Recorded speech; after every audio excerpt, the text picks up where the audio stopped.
اللہ الرحمن الرحیم فمن یعمل مثقال ذرۃ خیرا یرہ ومن یعمل مثقال ذرۃ شرا یرہ۔ جس نے ذرہ برابر نیکی کی وہ اس نیکی کو دیکھے گا، اور جو ذرہ برابر برائی کرے گا وہ اس برائی کو دیکھے گا۔ رسول خدا کے زمانے میں ایک شخص مسجد میں آیا اور کہنے لگا، یا رسول اللہ مجھے قرآن سکھائیں۔ رسالت مآب نے اسے اپنے ایک صحابی کے سپرد کر دیا۔ وہ صحابی بھی اسے آنے والے کو پکڑ کر مسجد کے ایک کونے میں لے گیا اور اسے سورہ زلزال پڑھ کر سنائی، اور اسے یہاں تک پڑھایا کہ وہ اس آیت پر پہنچ گیا، فَمَن يَعْمَلْ مِثْقَالَ ذَرَّةٍ خَيْرًا يَرَهُ وَمَن يَعْمَلْ مِثْقَالَ ذَرَّةٍ شَرًّا يَرَهُ۔ جو بھی اچھا یا برا کرے گا وہ دیکھے گا۔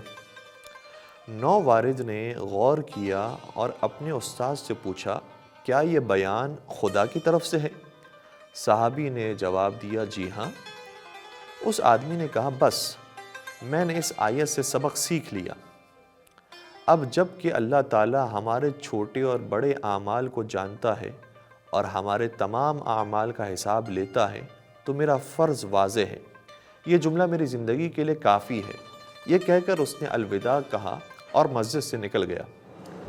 آپ صلی اللہ علیہ وآلہ وسلم نے فرمایا، وہ فقہ کے اس مقام پر پہنچ گیا جس تک پہنچنا چاہیے تھا۔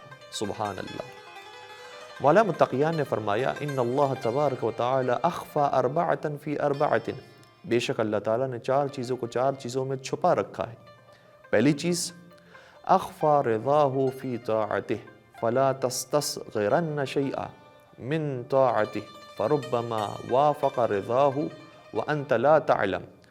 اللہ تعالیٰ اپنی رضا اور خوشنودی کو اپنی اطاعت میں پوشیدہ رکھتا ہے، اس لیے اطاعت اور عبادت میں کسی کو بھی کم نہ سمجھنا۔ ممکن ہے کہ وہی عبادت خدا کی رضا کے مطابق ہو اور آپ کو اس کا علم نہ ہو۔ دوسرا، وَأَخْفَى سَخَطَهُ فِي مَعْصِيَتِهِ فَلَا تَسْتَصْغِرَنَّ شَيْئًا مِّن مَّعْصِيَتِهِ فَرُبَّمَا وَافَقَ سَخَطَهُ مَعْصِيَتَهُ وَأَنْتَ لَا تَعْلَمُ۔ اور خدا بزرگ و برتر نے اپنے غضب کو گناہ میں چھپا رکھا ہے، اس لیے کسی بھی گناہ کو چھوٹا نہ سمجھنا۔ ہو سکتا ہے کہ اس گناہ میں خدا کا غضب موجود ہو اور تمہیں خبر نہ ہو۔ تیسرا، وَأَخْفَى إِجَابَتَهُ فِي دَعْوَتِهِ فَلَا تَسْتَصْغِرَنَّ شَيْئًا مِّن دُعَائِهِ فَرُبَّمَا وَافَقَ إِجَابَتَهُ وَأَنْتَ لَا تَعْلَمُ۔ اور اس نے اجابت دعا کو دعاؤں میں چھپا رکھا ہے، اس لیے کسی دعا کو چھوٹا نہ سمجھنا۔ ہو سکتا ہے قبولیت دعا اسی دعا میں موجود ہو اور تمہیں معلوم نہ ہو۔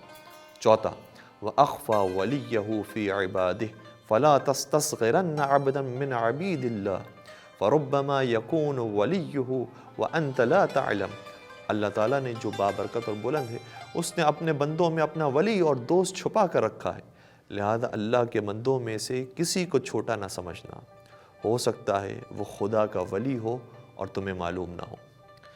آیت اللہ خامنئی فرماتے ہیں کہ خدائی خفیہ کیمرہ ہمارے اعمال کو دیکھ رہا ہے، اور سب سے مشکل بات یہ ہے کہ وہ ہمارے دلوں پر بھی حاوی ہے۔ خفیہ کیمرہ نہ صرف عمارت میں کام کے ماحول کو، گھر کے ماحول کو دیکھ رہا ہے، بلکہ ہمارے دلوں میں ایک خفیہ کیمرہ ہے جو ہمارے اندر کو دیکھ رہا ہے۔